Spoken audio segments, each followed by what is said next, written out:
What does it mean to live a rich human life?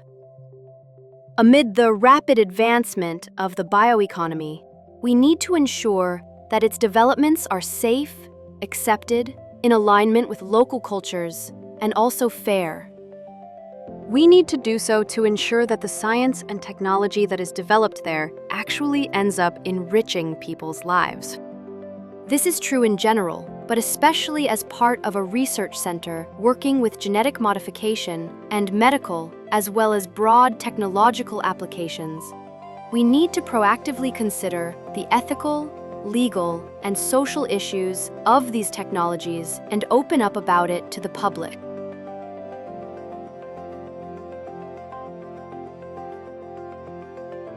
We emphasize a dialogical approach that involves discovering issues with scientists and exploring ways to implement them in society in a better way before problems arise. We work with research teams through regular dialogue, field observations, and case studies to develop ethical guidelines. There are moments when classical philosophical questions overlap with contemporary social issues. When I encounter such moments and gain new perspective and insights, I experience intellectual joy.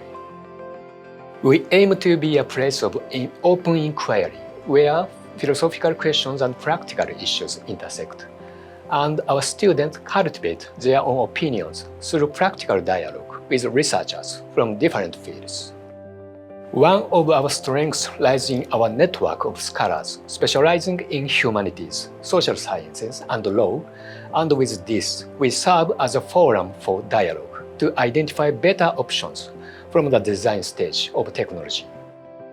Many of our collaborators have recognized the value of this approach, and we have exchange agreements with universities in Asia and Europe.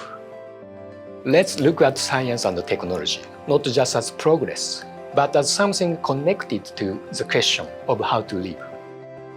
We envision a future in which the development of science and technology will be guided by the principle of fulfilling life for each and every one of us, and that it will be advanced through dialogue with citizens accompanied by ethical consideration. The group is part of Kobe University's Engineering Biology project. Please have a look at their work too, because the 8 teams that are part of this together advance the development of core technologies and their utilization, and through the mutual exchange of researchers, promote international talent circulation. Go ahead, be a future engineer.